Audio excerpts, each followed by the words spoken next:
നമുക്ക് അലീനയുടെയും മനുഷ്യങ്ങളുടെയും വരാൻ പോകുന്ന ദിവസങ്ങളിൽ നല്ലൊരു കഥ കേട്ടാലോ? വീഡിയോ ഇഷ്ടപ്പെടുവാണെങ്കിൽ ഒന്ന് ലൈക്ക് ചെയ്ത് ഹൈപ്പ് ചെയ്യാൻ മറക്കരുതേ. അതോടൊപ്പം തന്നെ ആദ്യമായി കാണുന്നവരാണെങ്കിൽ സബ്സ്ക്രൈബ് ചെയ്യാനും മറക്കരുത് കേട്ടോ. അങ്ങനെ നമ്മൾ കാണുന്ന ഒടുവിൽ സ്റ്റാൻലി തോട്ടത്തിൽ നിന്ന് വന്നു കഴിഞ്ഞപ്പോഴത്തേന് അവധ് കുടിച്ചാൻ അങ്ങോട്ട് ചെന്നു. അവധ് കുടിച്ചാൻ ചെന്നിട്ട് ബാലേന്ദ്രമേനോൻ വന്ന കാര്യങ്ങളൊക്കെ പറഞ്ഞു. അല്ല, അയാൾ എന്തിനാ അപ്പച്ചാ വീണ്ടും വന്നത്? അത് പിന്നെ അലീനയെ കാണാനായിട്ട് കഴിഞ്ഞ ദിവസമല്ലേ അയാൾ കണ്ടിട്ട് പോയത്. എപ്പോഴും എപ്പോഴും കാണാൻ ഇതെന്താ? എനിക്കതൊന്നും ഇഷ്ടമില്ലാത്ത കാര്യമാണ്. അപ്പച്ചന് പറയാൻ മേലായിരുന്നോ? അത് പിന്നെ എനിക്കങ്ങനെ പറയാൻ പറ്റുമോടാ? അയാളല്ലേ മോളെ നിനക്ക് ഇവിടെ കൊണ്ടു തന്നെ. പിന്നെ ആ പേരും പറഞ്ഞുകൊണ്ട് എപ്പോഴും എപ്പോഴും കാണാൻ വന്നിട്ട് എനിക്ക് ഒട്ടും ഇഷ്ടപ്പെടുന്നില്ല. എടാ, അത് മാത്രമല്ല, വരുന്ന സമയത്തൊരു പയ്യനും കൂടെ ഉണ്ടായിരുന്നു. എന്നിട്ടോ? അവൻ പോയില്ലേന്ന് ചോദിച്ചു. അവൻ പോയിട്ടൊന്നുമില്ല, അലീനയുടെ കൂടെയുണ്ട്. അതെന്താ അവൻ പോവാത്തെന്താ? അവൻ ആരാന്നാ പറഞ്ഞത്? അത് ബാലേന്ദ്രന്റെ മേനോന്റെ മോനാന്നാ ഞാൻ ചോദിച്ചോൻ പറഞ്ഞേ. അല്ല, അവൻ എന്താ പോവാതെ ഇവിടെ നിൽക്കുന്ന? അതൊന്നും എനിക്കറിയില്ല. അവൻ എത്ര പ്രായം വരും? ഒരു 10-20 വയസ്സ് കാണും. എന്നിട്ട് അവൻ എവിടെ? അവൻ അലീനയുടെ കൂടെ ഉണ്ട്. അലീനയുടെ കൂടെ കിച്ചണിലൊക്കെ ചെയ്യുന്ന ഓരോ പണികളൊക്കെ ചെയ്യുന്നുണ്ടായിരുന്നു. എപ്പോഴും അലീനയുടെ കൂടെ തന്നെയാ. ഓഹോ, അങ്ങനെയാണല്ലേ. അല്ല, അവൻ അറിയാവോ അലീന അവൻ്റെ സിസ്റ്ററാണെന്ന്? ഇപ്പം ബാലേന്ദ്രമേനോൻ പറഞ്ഞ് അത് ആർക്കും അവിടെ അറിയില്ലെന്നാ പറഞ്ഞേ. അപ്പം പിന്നെ അവൻ എങ്ങനെ അറിഞ്ഞത് എന്ന് ചോദിച്ചു. ഇവിടെ വന്നതിലും അവളെ ചുറ്റിപ്പറ്റി നിൽക്കുന്നതിലും എന്തൊക്കെയോ ഒരു പന്തികൾ എനിക്ക് തോന്നുന്നുണ്ട്. അല്ല, മേനോൻ പോയപ്പോഴെന്തിനാ അവനെ കൂടെ കൊണ്ടുപോകാത്തെ? ആകെപ്പാടെ ടെൻഷനായിരുന്നു സ്റ്റാൻലിക്ക്. അതെ, ഇവിടെ നിർത്തിയിട്ട് പോയതായിരിക്കും. അതിന് എൻ്റെ അനുവാദം വേണ്ടേ? ഇതെൻ്റെ വീടല്ലേ ഇത്. എടാ, ഇതൊക്കെ എന്നോട് ചോദിച്ചിട്ട് എന്തിനാ? ഞാനാണോ ഇതിൻ്റെ എല്ലാം ഉത്തരവാദി? ഞാനാണോ അവനെ ഇവിടെ കൊണ്ട് നിർത്തിയത്? പിന്നെ എനിക്കങ്ങനെ പറഞ്ഞു വിടാൻ പറ്റുന്ന കാര്യമാണോ? അലീന എന്ത് വിചാരിക്കും? ഞാനതുകൊണ്ടൊന്നും പറയാനൊന്നും പോയില്ല. അല്ല, ആ പയ്യനെ കണ്ടിട്ട് അപ്പച്ചന് എന്ത് തോന്നി? എടാ, പാലായിലൊരു വാണിഭ കേസ് ഉണ്ടായില്ലേ? പത്രത്തിനും ടി വിയിലും എല്ലാം ഉണ്ടായിരുന്നല്ലോ. മേനോന്റെ മകനും ആ കൂട്ടത്തിലുണ്ടായിരുന്നു. അവനൊരു പ്രതിയായിരുന്നു. അവനാ ഇവന്. ഓ, ഞാൻ ഓർക്കുന്നുണ്ട്.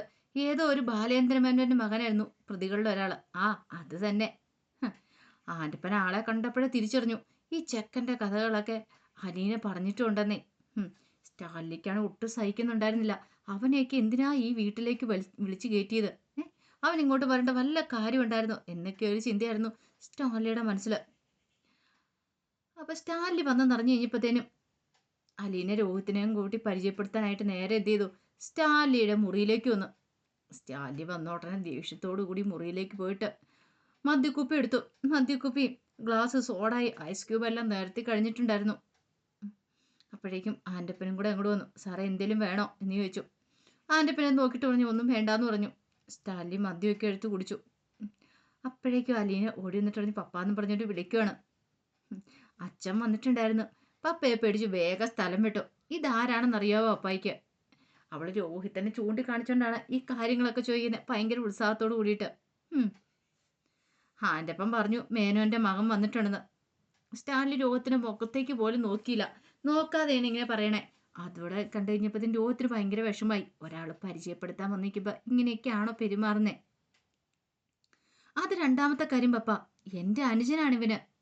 അതിനാണ് ഒന്നാം സ്ഥാനം. ശരിക്കും ഞാൻ ഇവന്റെ ചേച്ചിയാണെന്ന് അറിഞ്ഞപ്പോൾ എന്നെ കാണാൻ ഓടി വന്ന അവന്. പേര് പറഞ്ഞില്ലല്ലോ, രോഹിത് എന്ന് പറഞ്ഞു. അലീര അഭിമാനത്തോട് കൂടിയിട്ടാണ് തൻ്റെ അനുജനെ പരിചയപ്പെടുത്തുന്നത്. കാരണം അവൾക്ക് അത്രയ്ക്ക് ഇഷ്ടമായിരുന്നു അവനെ. ഏതോ പെണ്ണുവാണിഭ കേസിലെ പ്രതിയായിരുന്നല്ലേ? ന്യൂസ് പേപ്പറിൽ ഫോട്ടോ കണ്ടിട്ടുണ്ട്. ഒരു നിമിഷം ബലൂണിന്റെ കാറ്റ് കുത്തിവിട്ട അവസ്ഥയായിപ്പോയി രോഹിത്തിന്. മുഖത്ത് അടിയേറ്റ പോലെ നിൽക്കുകയാണ്. അലീനയുടെ മുഖവും വിളറി വെളുത്തുപോയി. പപ്പ, രോഹിത് ഒരു തെറ്റും ചെയ്തിട്ടില്ല. ഇവൻ നിരപരാധിയാണെന്ന് ആ പെൺകുട്ടി പോലും മൊഴി കൊടുത്തിട്ടുണ്ട്. ഓക്കെ, അതിൻ്റെ ഡീറ്റെയിൽസ് ഒന്നും എനിക്കറിയത്തില്ല. എനിക്കത് അറിയാനായിട്ടൊരു താല്പര്യമില്ല. പിന്നീട് ആൻ്റപ്പനെ അങ്ങോട്ട് വിളിച്ചു. ആൻ്റപ്പ, സോഡ തണുത്തിട്ടില്ലല്ലോ, ഫ്രിഡ്ജിൽ വെച്ചിട്ടില്ലായിരുന്നു നീന്ന് ചോദിച്ചു. അല്ല, ഫ്രിഡ്ജിൽ നിന്ന് കേണൽ സാബെ സോഡ എടുത്തുകൊണ്ട് വന്നേ. ആൻ്റപ്പൻ ഭവ്യതയോട് കൂടിയിട്ടാണ് അത് പറയുന്നത്. ഇങ്ങനാണോ ഇവിടെ തണുത്ത സോഡ? ഇയാളിനെ പഠിപ്പിക്കുകയാണോ? ആൻ്റപ്പൻ ഞെട്ടിപറിച്ചു. സ്റ്റാലിയുടെ ദേഷ്യത്തോട് കൂടിയിട്ടാണ് ചോദിക്കുന്നത്. എല്ലാ ദേഷ്യവും ആൻ്റപ്പൻ്റെ നേർക്ക് തീർക്കുവാണ് സ്റ്റാൻലി. അലീന സ്റ്റാൻലിയെ നോക്കി കുറച്ച് സമയം നിന്നു. സ്റ്റാൻലി ആരെയും നോക്കാതെ വീണ്ടും വീണ്ടും മദ്യം കഴിച്ചുകൊണ്ടിരിക്കുമായിരുന്നു. ഒടുവിൽ അലീന രോഹിത്തിനെയും കൂട്ടി മുറിയിൽ നിന്ന് പുറത്തേക്ക് ഇറങ്ങി കഴിഞ്ഞപ്പോഴത്തേനും രോഹിത്തിൻ്റെ കണ്ണൊക്കെ നിറഞ്ഞു വന്നു. എന്ത് ചെയ്യണമെന്ന് അറിയത്തില്ല. ഭയങ്കര പ്രതീക്ഷയോട് കൂടിയിട്ട് ആ മുറിയിലേക്ക് കയറിപ്പോയത്. പരിചയപ്പെടുത്തുമ്പോൾ നല്ല സന്തോഷമൊക്കെ ആയിരുന്നു. പക്ഷെ ഇങ്ങനെ സംഭവിക്കുമെന്ന് കരുതിയില്ല. അലീന അവനെ ആശ്വസിപ്പിച്ചു. സാരമില്ല കേട്ടോടാ, പപ്പായ്ക്കിന്ന് മൂഡ് ശരിയല്ലെന്നേ. തോട്ടത്തിൽ വെച്ച് ആരെങ്കിലും പപ്പയെ ദേഷ്യം പിടിപ്പിച്ച് കാണും. പപ്പയ്ക്കൊരു ചെറിയ കാര്യം മതി.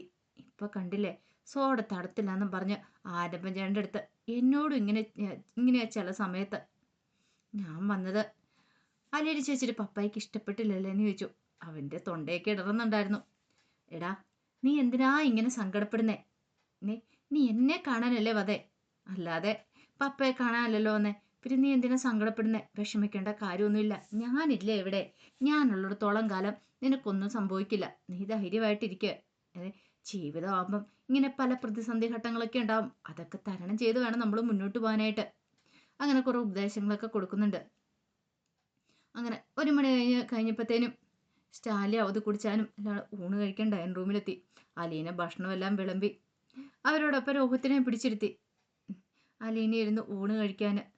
പക്ഷേ സ്റ്റാലി ഒരക്ഷരം പോലും സംസാരിച്ചിട്ടുണ്ടായിരുന്നില്ല.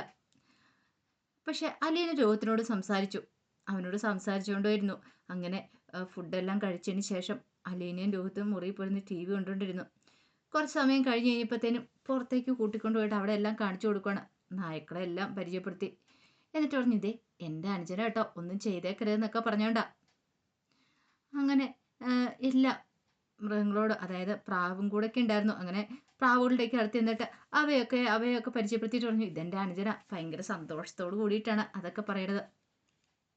പിന്നീട് ബൈജുവിനും രാജപ്പനും ഒക്കെ പരിചയപ്പെടുത്തി. എൻ്റെ സഹോദരനാണെന്നും പറഞ്ഞിട്ടുണ്ട്. അങ്ങനെ പരിചയപ്പെടുത്തുന്ന സമയത്ത് അലീനയ്ക്ക് വല്ലാത്തൊരു സന്തോഷമായിരുന്നു. തനിക്ക് ആരൊക്കെയുണ്ട്, തനിക്ക് എല്ലാവരും ഉണ്ട് എന്നൊരു സന്തോഷത്തോടു കൂടിയിട്ടാണ് അവൾ അങ്ങനെയൊക്കെ പരിചയപ്പെടുത്തുന്നത്. അപ്പോൾ ഈ സമയത്തെല്ലാം സ്റ്റാൻലി എന്ത് ചെയ്തു, ജനലിൽ കൂടെ ഇത് കാണുന്നുണ്ടായിരുന്നു. പുറത്ത് അലീന രോഹത്തിൻ്റെ കയ്യെ പിടിച്ച് അങ്ങോട്ടും ഇങ്ങോട്ടും നടക്കുന്നതും പിന്നെ അവരോടൊക്കെ പോയി പരിചയപ്പെടുത്തുന്നതും കാര്യങ്ങളൊക്കെ. അതെല്ലാം കണ്ടു കഴിഞ്ഞപ്പോൾ സ്റ്റാൻലിക്ക് ഒട്ടും കൂടി ഇഷ്ടപ്പെട്ടില്ല. കുറേ സമയം കഴിഞ്ഞപ്പോഴത്തേനും അവധി കുടിച്ചാൻ വന്ന് അലീനയെ വിളിച്ചു. ഇതേ മോളെ, അവൻ വിളിക്കുന്നുണ്ട്, ലാലിച്ചൻ വിളിക്കുന്നുണ്ടെന്ന് പറഞ്ഞു. അലീന മൊഴിയിലേക്ക് അങ്ങോട്ട് പോയി. ചെന്ന് കഴിഞ്ഞപ്പോഴത്തേനും സ്റ്റാൻലി ദേഷ്യഭാവത്തിൽ അലീനയെ നോക്കിയിട്ട് ചോദിച്ചു, അല്ല അവൻ ഇന്ന് തിരിച്ചു പോകുന്നില്ലേ? ആരാ പപ്പ? രോഹിത്താണോ? അവൻ്റെ പേരൊന്നും എനിക്കറിയത്തില്ല. എന്താ ഏതാണെന്നൊന്നും എനിക്കൊന്നും അറിയത്തില്ല. ആ മേനോൻ്റെ മകനെ, അവൻ്റെ കാര്യത്തെക്കുറിച്ച് ഞാൻ പറഞ്ഞേ. അത് പപ്പ, രോഹിത്ത് നാളെ തിരിച്ചു പോകുന്നുള്ളൂ. അതെന്താ? ഇന്ന് പോയാലും അങ്ങ് എത്താലോ. സമയം ഇപ്പം 3 മണിയല്ലേ ആയുള്ളൂ. അതെന്താ പപ്പ അങ്ങനെ പറഞ്ഞേ? ഒരു ദിവസം അവൻ ഇവിടെ താമസിച്ചാൽ എന്താ കുഴപ്പം? എന്താ അവൻ ഇവിടെ താമസിച്ചാൽ എന്തെങ്കിലും പ്രശ്നമുണ്ടോ? പക്ഷെ അതിൻ്റെ ആവശ്യം എന്താ? അതിൻ്റെ വല്ല ആവശ്യമുണ്ടോ? അതിൻ്റെ ആവശ്യമുണ്ടെന്ന് എനിക്ക് തോന്നുന്നില്ല. സ്റ്റാൻലി ദേഷ്യത്തോടെ പറഞ്ഞു. അല്ല, വന്നു കണ്ടു, ഇനി പോയി കൂടെന്ന് ചോദിച്ചു. അവൻ്റെ ആങ്ങളയല്ലേ പപ്പ. പപ്പ അതെന്താ ഓർക്കാത്തേ? അതൊക്കെ ഒരു ബന്ധമാണോ അലീന? വേറെ ഏതോ ഫാമിലി, വേറൊരു റിലീജിയണ്, വേറൊരു കൾച്ചർ. നീ അതൊക്കെ വിട്ട് കളയണം. അലീന പെട്ടെന്ന് കൈകളൊക്കെ മാറത്തും കൂടെ പിടിച്ചു കിട്ടി. കാരണം അലീനയ്ക്ക് അത്രയ്ക്ക് ദേഷ്യ സങ്കടം വരുന്ന സമയത്താണ് അലീന അങ്ങനെയൊക്കെ ചെയ്യുന്നത്. അങ്ങനെ നോക്കിയാലേ എനിക്ക് ഈ വീട്ടിൽ എന്താ കാര്യം പപ്പ? കഴിഞ്ഞ 23 വർഷക്കാലം ഞാൻ തിന്നത് ഒരു അനാഥാലയത്തിലെ ചോറ. പല വീടുകളിൽ നിന്ന് ദാനം കിട്ടിയ പഴയ ഉടുപ്പുകളായിരുന്നു വസ്ത്രം. കീറത്തുന്നിയ പുതുപ്പ് വാരി പൊതിച്ച് തണുത്ത തറയിൽ കിടന്ന ദിവസങ്ങളും എനിക്കുണ്ടായിരുന്നു. അന്നൊന്നും ഇല്ലാതിരുന്ന ബന്ധങ്ങൾ ഇനി എനിക്കെന്തിനാ? അന്ന് കിട്ടാതിരുന്ന സ്നേഹവും ലാളനയും സുഖ സൗകര്യങ്ങളും ഇപ്പോഴെന്തിനാ? അങ്ങനെയൊക്കെ വിചാരിക്കാലോ അപ്പൊ എനിക്ക്. അവളും വീറോടെ ബാധിച്ചുകൊണ്ടിരുന്നു. വിട്ടുകൊടുക്കാൻ തയ്യാറായിരുന്നില്ല. അല്ലെനിക്ക് വല്ലാത്തൊരു ബുദ്ധിമുട്ടായിപ്പോയി സ്റ്റാലിയ പറഞ്ഞ കാര്യങ്ങൾ. വേറെ ഏതോ ഫാമിലി, റിലീജിയൻ, കൾച്ചർ എന്നൊക്കെ പറഞ്ഞത്. ഞാനിവിടെ വന്ന് താമസിക്കുന്ന എൻ്റെ പപ്പയുടെ സ്നേഹം കിട്ടുമല്ലോ എന്ന് വിചാരിച്ച് മാത്രം. ഒരുപാട് വൈകി കിട്ടുന്ന സ്നേഹമായതുകൊണ്ട് ഞാൻ അതിന് വലിയ വിലയും തന്നിട്ടുണ്ട് പപ്പ. അതുപോലെ തന്നെ എനിക്ക് എൻ്റെ അനുജൻ്റെ സ്നേഹവും. ഒരമ്മയുടെ വയറ്റിൽ ജനിച്ചു വരാൻ ഞങ്ങൾ രണ്ടുപേരും എന്നെ കാണാൻ വേണ്ടി മാത്രമാവും വന്നത്. അതും എനിക്ക് വൈകി കിട്ടിയ സ്നേഹമാണ്. പപ്പ എതിർത്താൽ എനിക്ക് അവനോടുള്ള സ്നേഹം ഇല്ലാണ്ടാവുമോ? ഒരിക്കലുമില്ല. എനിക്ക് അവനെ ഒരുപാട് ഇഷ്ടമാണ്, എൻ്റെ ജീവനെ പോലെ. സ്റ്റാലി ഇതെല്ലാം കേട്ട് ഞെട്ടിത്തെറിച്ചിരിക്കുകയാണ്. സ്റ്റാലിക്ക് എന്ത് ചെയ്യണമെന്ന് പോലും അറിയത്തില്ല. അലീനയിൽ നിന്ന് ഇങ്ങനെ ഒരു പ്രതികരണം അയാൾ ഒരിക്കലും പ്രതീക്ഷിച്ചിട്ടുണ്ടായിരുന്നില്ല. അതിന് ഞാനൊന്നും പറഞ്ഞില്ലല്ലോ. അവൻ ഇന്ന് ഇവിടെ താമസിക്കേണ്ട കാര്യമുണ്ടോ എന്ന് മാത്രമല്ല ഞാൻ ചോദിച്ചുള്ളൂ. അല്ല, ഞാൻ കൊണ്ടുവന്ന് പരിചയപ്പെടുത്തിയ മുതൽ പപ്പ അവൻ്റെ മുഖത്തേക്കൊന്നും നോക്കിയില്ല, സംസാരിച്ചില്ല, പേര് പോലും ശരി ചോദിച്ചില്ല. പകരം പെൺവാണിഭ കേസിലെ പ്രതിയല്ലേന്ന് ചോദിച്ചു. അതിനേക്കാൾ ഭേദം പപ്പ അവൻ്റെ മുഖത്തടിക്കുന്നതായിരുന്നു. പപ്പയുടെ വീടായതുകൊണ്ട് പപ്പയ്ക്ക് എന്തു ആകാം, ഇറങ്ങിപ്പോകാൻ പറയാം. പക്ഷെ ഞാനുണ്ട് അവന്, ഞാൻ അവനെ ആശ്വസിപ്പിക്കും. ലാലച്ചന് ഇപ്പോഴലീനയുടെ നേർക്ക് നോക്കാൻ പോലും ഭയമായിരുന്നു. പൊട്ടിത്തെറിച്ച് വെക്കുമെന്ന് പോലും ഭയന്നുപോയി. എന്ത് ചെയ്യണമെന്നറിയത്തില്ല. അപ്പോഴേക്കും അവധ് കുടിച്ചാൻ ലാലച്ചൻ്റെ നേരെ നോക്കി. വല്ലാത്തൊരു ബുദ്ധിമുട്ട് സ്റ്റാലിയുടെ മുഖത്ത് കണ്ടു. പകച്ചിരിക്കുകയായിരുന്നു ലാലച്ചൻ. ഒരു നിമിഷം അലീന കണ്ണിൽ നൂറി വന്ന കണ്ണീരൊക്കെ പതുക്കെ തുടച്ചു. എന്നിട്ട് ചോദിച്ചു, ഞാൻ പോയിക്കോട്ടെ എന്ന് ചോദിച്ചു. സ്റ്റാലി തലയാട്ടി കഴിഞ്ഞപ്പോഴത്തേനും അലീന മുറിവിട്ട് പോയി. സ്റ്റാലി അവധ് കുടിച്ചാനെ പെട്ടെന്ന് നോക്കി. അവധ് കുടിച്ചാനെ ഞാൻ ഈ നാട്ടുകാരനെ അല്ലെന്ന മട്ടില് പെട്ടെന്ന് ആ ഫാനയിലേക്ക് നോക്കി ഇങ്ങനെ നിൽക്കുകയാണ്. കാരണം അയാൾക്ക് മനസ്സിലായി അലീന പറഞ്ഞിട്ട് പോയതൊരു തീപ്പൊരിയാണ്. കാരണം അവൾ അങ്ങനെയൊന്നും അത്ര ഇതായിട്ട് പറയത്തില്ല. അവളുടെ മനസ്സിൽ അത്ര ദേഷ്യം തട്ടിയിട്ടാണ് ആ പറഞ്ഞ വാക്കുകളിൽ എത്രമാത്രം ധ്വനി ഉണ്ടായിരുന്നു, അവൾ അനുഭവിച്ച വേദന ഉണ്ടായിരുന്നു. ആ സമയത്ത് സ്റ്റാൻലി റിലീജിയണും അതൊക്കെ പറഞ്ഞപ്പോൾ അവൾക്ക് ഇഷ്ടപ്പെടുവോ? അവൾ അങ്ങനെയൊന്നും നോക്കിയല്ലോ ഒരു ഓർഫനേജ് കഴിഞ്ഞ്. ആ സമയത്ത് അവൾക്ക് റിലീജിയൻ ഉണ്ടായിരുന്നില്ല, ഈ പറഞ്ഞ ബന്ധങ്ങളോ കൂട്ടരോ ഒന്നും ഉണ്ടായിരുന്നില്ല. അതൊക്കെ താണ്ടി അവൾ ഇങ്ങോട്ട് വന്നേ. പിന്നെ ഇങ്ങനെയൊക്കെ സ്റ്റാൻലി പറഞ്ഞു അവൾ വിട്ടു കൊടുക്കുവോ? അതും സ്വന്തം സഹോദരനെ പറഞ്ഞു വിടണമെന്ന് പറഞ്ഞിട്ടുണ്ടെങ്കിൽ അതെനിക്ക് ഭ്രാന്ത് പിടിക്കുന്ന പോലെ തോന്നിയായിരുന്നു.